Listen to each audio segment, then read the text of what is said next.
June? Yes? You won't think I'm complaining, will you?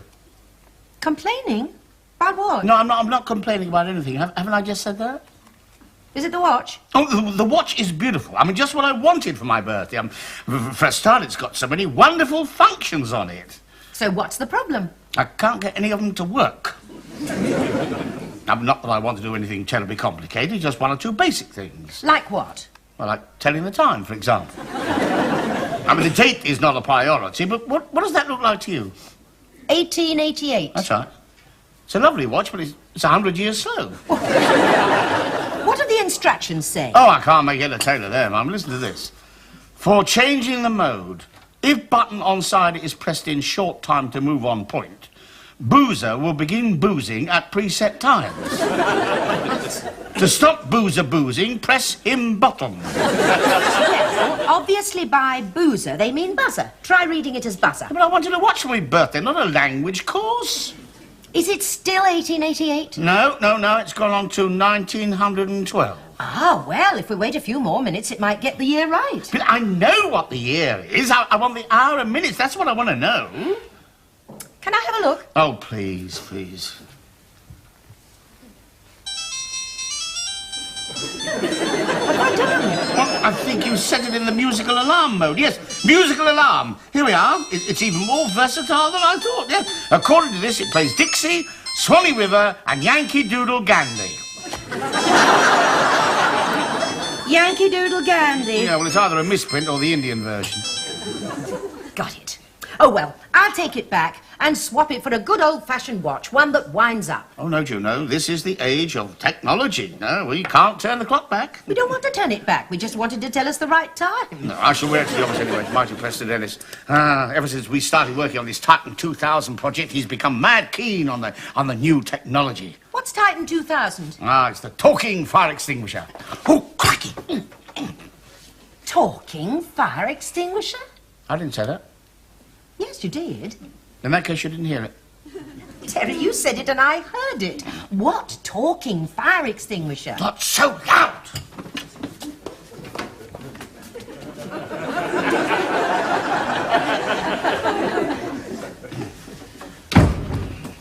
Shh! I gave a solemn oath that I would not talk about it outside the office. Sir Dennis is paranoid about our competitors finding out about it, especially the Americans. He's determined that our company will be the first to announce its development. Well, does it really talk? Well, I don't know. I haven't seen the prototype yet, but according to Malcolm, the main message it repeats is, over here! Over here! Over here? Yeah, or it may say, yoo-hoo! I'm hanging over here on the wall by the window.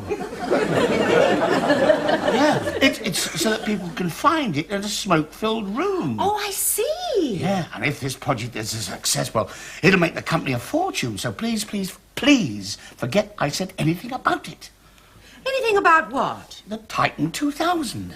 What's Titan 2000? Good, June. Very good. Oh, I'll get it. You finish your breakfast. You'll be late for the office. No, I'm fine. After all, it's still only 1953. 0243? Hello, Auntie June. It's Alan. Alan, how lovely to hear you. Well, we haven't seen you for ages. That's what I thought. I thought, I haven't seen Uncle Terry and Auntie June for ages. I must drop round. Yes, of course you must. Well, when would you like to come? Well, actually, I'm already here. You are? What, in the phone box at the end of the road? No. I'm in the porch outside your front door. What? Who is it? It's Alan. My nephew? Yes, he's outside. He's outside? What do you mean outside? Hello, Alan. Where exactly are you? In the porch. Whose porch? Yours. I'm right behind you. Good grief, so you are. It's a mobile telephone. Yeah, there's no need to shout. It's a very clear line. June, come and have a listen. No, I don't need to. I can hear him from here. I'll hang up now, Uncle Terry. No, wait. What? Well, what's your number in case I want to phone you back? Come and have some coffee. Right. Well, keeping your head above water, still in that wine cash and carry business. Actually, things are a bit sticky at the moment. Oh, dear. I've had to move out of the warehouse and run things from home. And where's that? A bedsit next to the glue factory. We know why things are a bit sticky. Mind if I help myself to a piece of toast? Of course not. Actually, I was wondering if I could store some of my more delicate vintages in your garage, just for a couple of days until I move into bigger premises. I smell something fishy, and it's not coming from the glue factory. It's all above board, honest. It's just that some of my creditors are becoming a little pressing. Well, why don't you sell something quickly and pay them off? Oh, no, Auntie June. You never sell off your capital to solve your cash flow. No? No, you get yourself into financial trouble. But you are in financial trouble. I can see you don't understand modern economics, Uncle Terry. Maybe not, but I'm not living next to a glue factory. It's only a few boxes for a couple of days. Come on. Well, what time would they be arriving? Sometime later this evening. Can't say for definite when. Alan, you're sure there's nothing dishonest about this? I swear there isn't, Auntie. It's just that I've got to be out of my bedsit by 5:30 this afternoon at the latest. Why, is someone else moving in? Yeah. Bailiffs.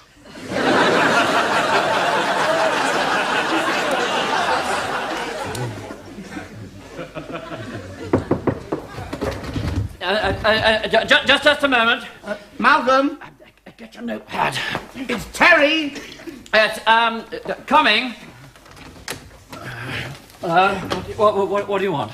Well, for a start, I'd like to know what you're being so furtive about. Furtive? Well, I'm not being furtive. What? Well, either there's a woman in there or you're wearing some very odd aftershave. Yeah, well, it's none of your business, but if we must know, it's my secretary. It's Miss Partridge. Malcolm. Malcolm. Oh, Malcolm. We weren't doing anything improper. Then why lock the door? I didn't want to be interrupted. I'll bet you didn't. Oh, come on in, then. You know my secretary, Miss Partridge. Yes, but not as well as you do. Good morning, Miss Partridge. Good morning, Mr. Medford. Mr. Harris keeping you busy, is he? Off and on. Yes, well, I don't think I better comment on that. No, I don't think you better. Lovely perfume you're wearing, Miss Partridge. Toujours l'amour. And we can't argue with that. Right, Miss Partridge, we'll continue with this some other time. Did you still want to see me for that lunchtime conference? Well, I'll notify you to the eventuality should that situation arise. Good morning. Good morning, Mr. Harris. Sir. Miss Partridge, eh? Yes. Well, we all know whose pot she's going to wind up in. Terry, I'm beginning to find your insinuation somewhat tiresome. Besides, I didn't mean to insinuate anything, Malcolm. Better. I meant to accuse you straight out. You moth-eaten philanderer, you. You carrying on with a young girl half your age, and you a married man, too. Yeah, but Terry, there are extenuating circumstances. What extenuating circumstances? Well, for a start, look who I'm married to. What, Beatty? Yes, Beatty. Well, she's a lovely woman. But you don't like her. Can't stand her, but June speaks very highly of her. Yes, but June isn't married to her. I am and have been for the last 22 years. 22 years? Oh, crikey. Quite. And surely I deserve time off for good behaviour. Your behaviour with Miss Partridge is anything but good. Terry, haven't you ever longed to re-experience that first-time rapture? I haven't had one yet. I said rapture. Oh, sorry.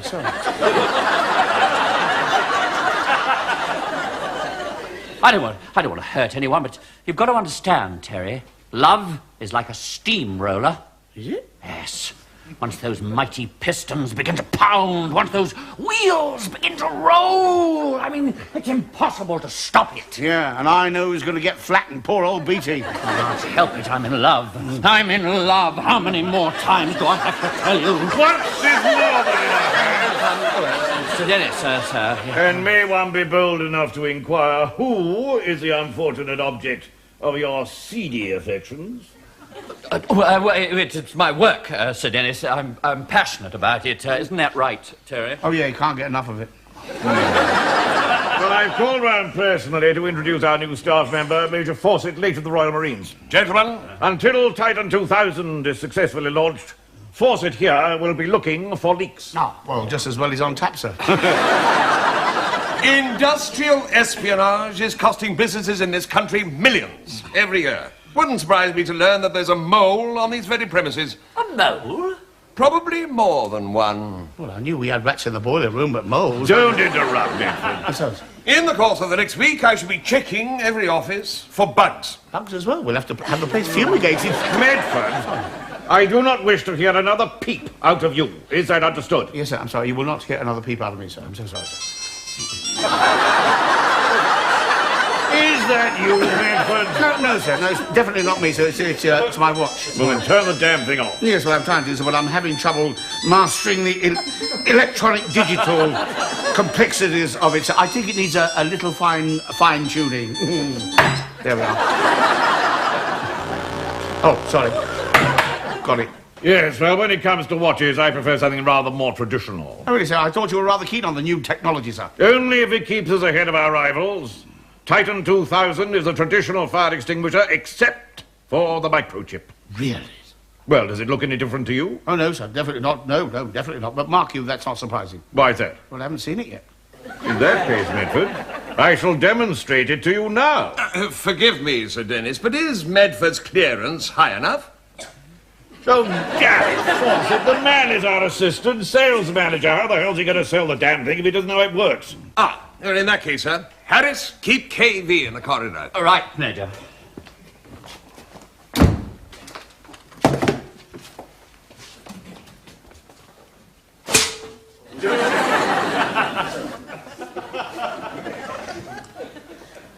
Right. Fawcett. Why, have you lost the key, sir?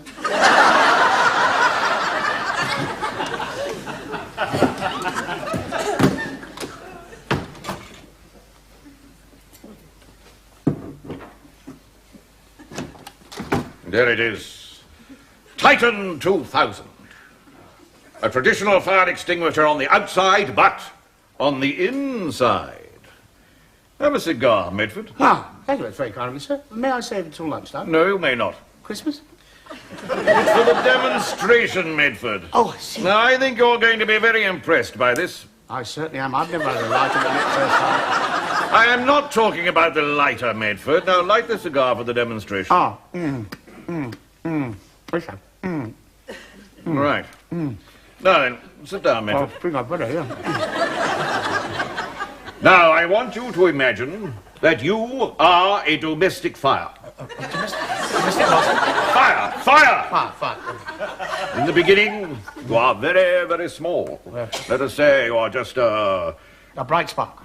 You give off no heat and no smoke. No smoke. That's right. Oh, try to put the cigar up. No, of course not, because soon you are going to start growing. Ah, then I'll be big enough to smoke.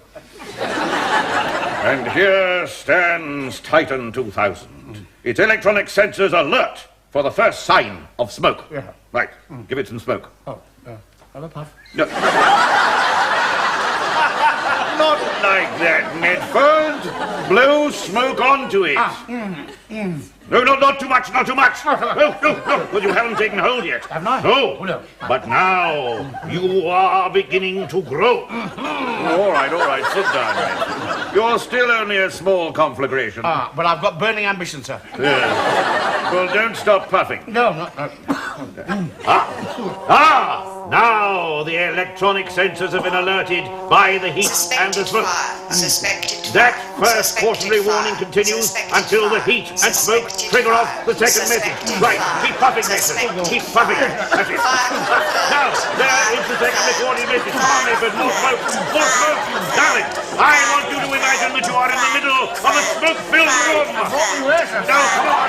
More smoke, Mason. More smoke. And that is the final message. Now, the extinguisher can be found in any smoke-filled room. Well, what do you think of that, Medford? Absolutely breathtaking, sir. Yes, you can say that again. Oh, no, I can't. Where are you going, Medford? Titan 2000's over here. I know, but the law's down the corridor.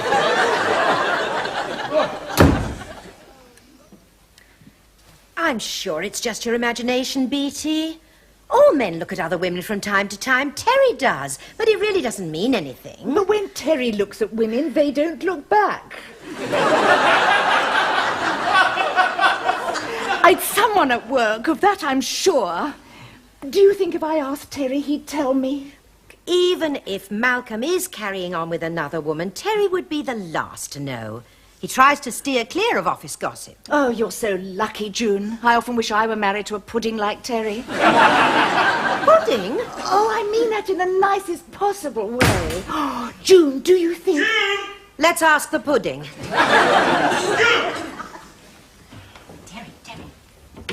Beatty's here. Never mind, Beatty. What's all this? Oh, it's Alan's. He had to put his deliveries somewhere. Gin, whiskey, rum, brandy. I mean, it's like a teetotaler's nightmare. I mean, why couldn't he put some of this stuff in the garage? You obviously haven't tried to put the car away. What? Hello, Terry. Yes, well, Beatty. Well, hello.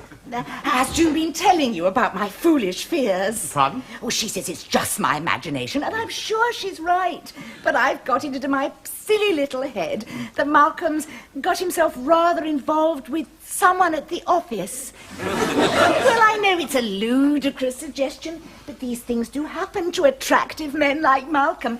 And believe me, Terry, I won't be in the least upset, even if it is true. I'll laugh to myself.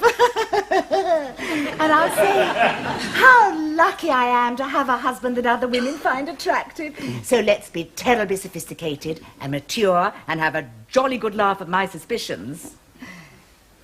So is it true, Terry? Well... It's true, I knew it! My life is ruined, I can't stand it. Beatty! No, it's no good, June. I can't face either of you a moment longer. My world is in ashes. Ashes! Nothing but ashes! Well, I always said she smoked too much. Why did you have to say that about Malcolm? I only said, well, I never suggested he was having an affair. Well, why didn't you say that to Beatty? Well, I couldn't. Why? Because he is. Terry. Medford Medicine. Medford. Look. First it's my watch and now it's the phone. Oh, no, it isn't that one. It's Alan's. What? Winchester Wine, Cash and Carry. May I help you? What are you talking about? Just a moment, please.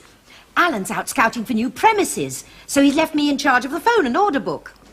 So sorry to keep you waiting, sir. I'm not having you working as his unpaid helper. Give me the phone. Terry. Now listen to me. The sooner he makes some money, the sooner he moves out. Managing director here. Can I be of any assistance to you? It's a lovely day today. And whatever you've got to do, you've got a lovely way for doing What the devil did you say to Beatty? Hang on a minute. Come on, Judas, spill the beans! I'll spill me breakfast if you don't shop steak me. What did you tell Beatty about me and Miss Partridge? I said, well. Well, what? Well, flipping nothing. Before I could say anything else, she dissolved into a great soggy mass and dribbled out the front door. So she's not certain about me and Miss Partridge? No, it is just a suspicion she has. How dare she lock me out of the bedroom for no reason? No reason? You're carrying on with Miss Partridge. But she doesn't know that. I'll phone her, and if she apologizes, I'm ready to forgive and forget. You deserve a medal, Malcolm. For my tolerant generosity? No, you male chauvinist piggery. Oh, Mr. Medford, Mr. Harris. What's the matter, Miss Fennell? Typhoons predicted. Storm warnings on mizzenmast. What? We're heading into troubled waters, gentlemen, so it's all hands to the pump. Have you been knocking back the grog again, Miss Fennell? Specifications and blueprints of Titan 2000 are missing from Sir Dennis's safe, so anyone who has knowledge of the combination is suspect. Well, I've nothing to hide. That's not what a plump little bird tells me. I meant about the missing blueprints. That just leaves you, Terry. Miss Fennell, you know I couldn't be the thief. Oh, Mr. Medford, you mustn't worry. Anyone who knows you well would never suspect you of any such thing. Thank you, Miss Fennell. It's just terribly unfortunate that Major Fawcett doesn't know you well. In fact, he hardly knows you at all.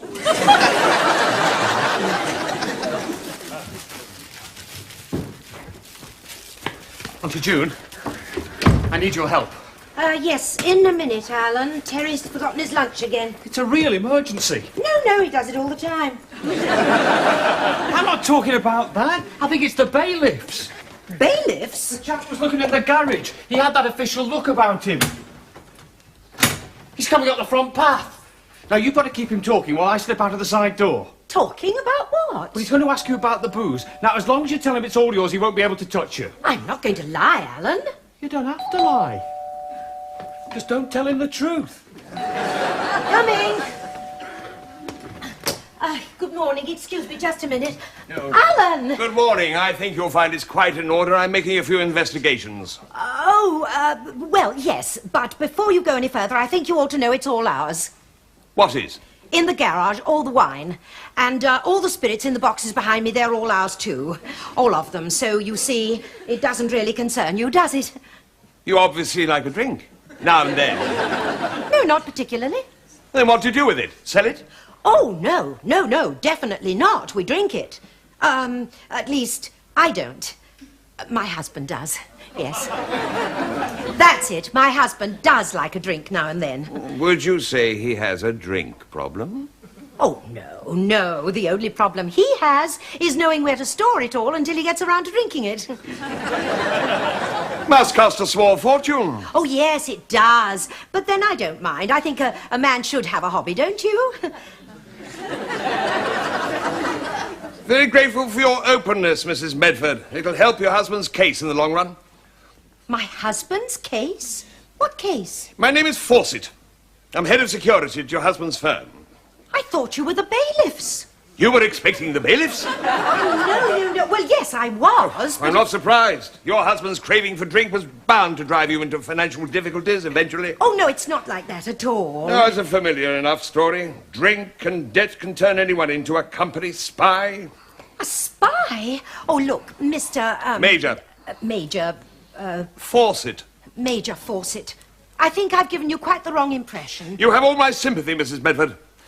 Must be a terrible shock to discover you're married to a mole. Good morning. A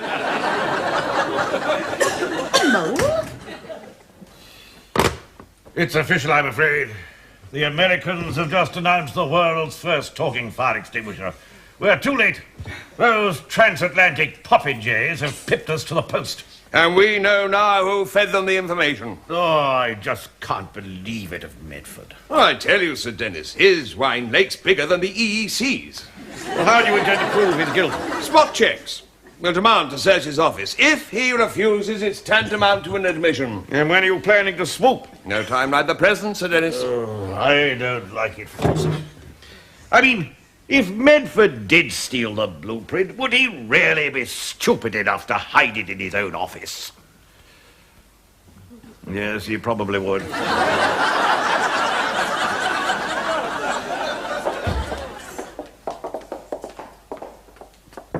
Terry?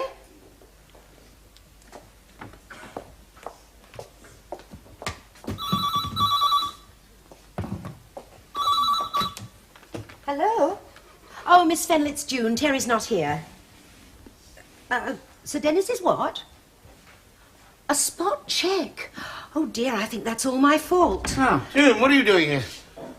Oh, my lunch. Yeah, I forgot all about it. Yes, I'll tell him, and thanks for the warning. Warning about what? I've got some bad news, Terry. Oh, you haven't forgotten the pickle again, have you? No, I've remembered the pickle. Oh, what's in the flask?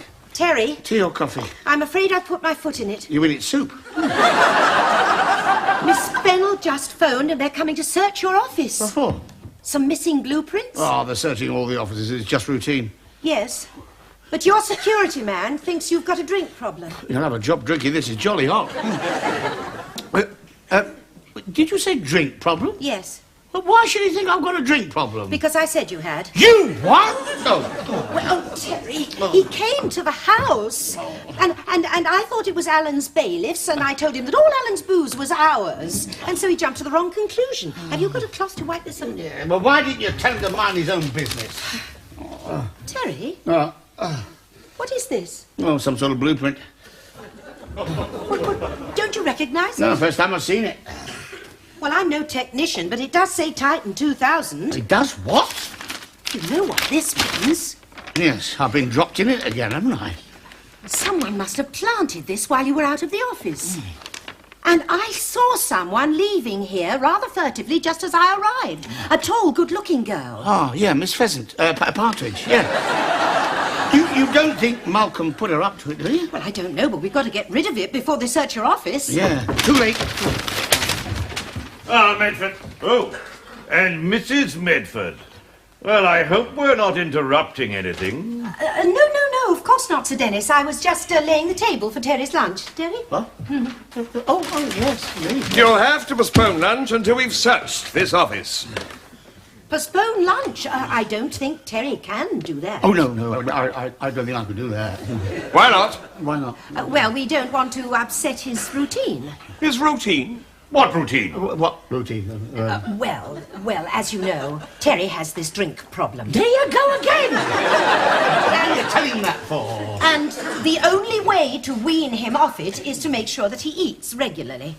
Then it's true what Fawcett told me. No. Yes. Yes.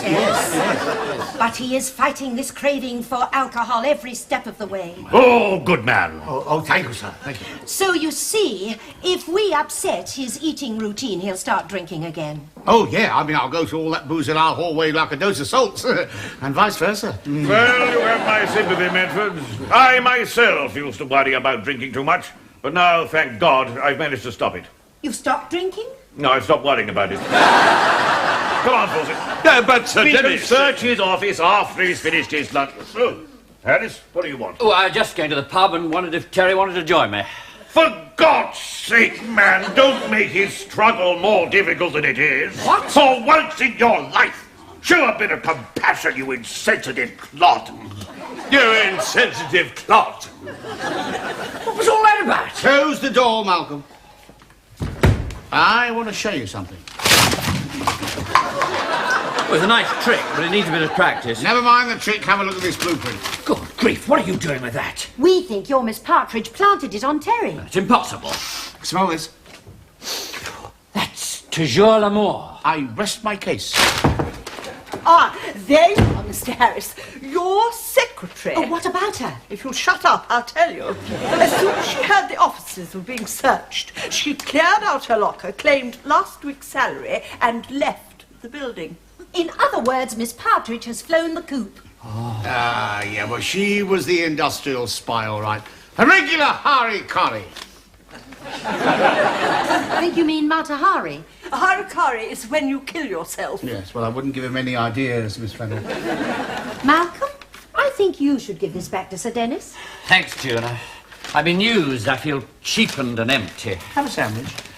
No, thanks. I've been a fool. Do you think Beattie will ever forgive me? If she does, she's a bigger fool than you are. So Miss Partridge was the mole. Yes, well, I had a feeling it was her all along. Really? Why's that? I think it was the way she was burrowing under his skin.